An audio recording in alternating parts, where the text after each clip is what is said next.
We were taught that markets allocate resources better than governments. Then sanctions arrived, and suddenly, money stopped being neutral. Cut to capital controls, swift exclusions, energy supply disruptions, frozen reserves. Provocative question: if trade can be weaponized, is laissez-faire still rational or dangerously naive? Classical liberal economics, think Adam Smith, assumed voluntary exchange, mutual benefit, limited political interference. But sanctions show payment systems are political, reserve currencies are strategic, trade routes are security assets. Markets operate inside geopolitical structures. They are not neutral arenas. They are architecture. In the age of sanctions, access to capital equals strategic leverage. Access to technology equals geopolitical privilege. Access to currency clearing equals conditional. This is no longer pure capitalism. It is geo-economics.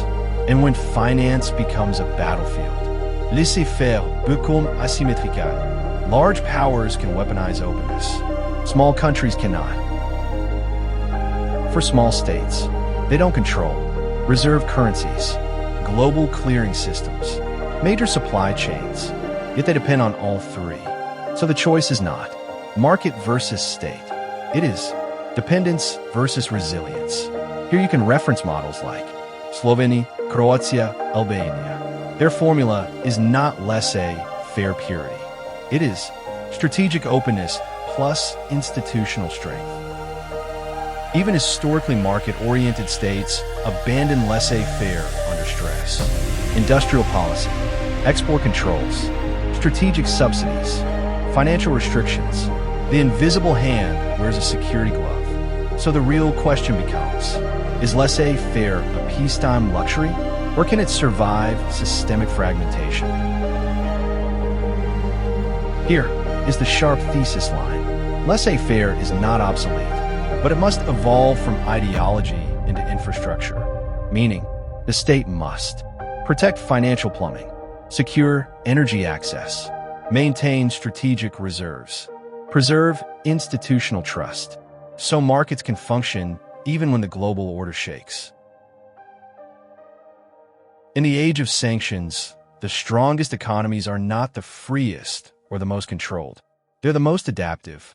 And perhaps your signature line: openness without strategy is vulnerability. Control without markets is stagnation. Survival lies in intelligent balance. So, is laissez-faire still of avail?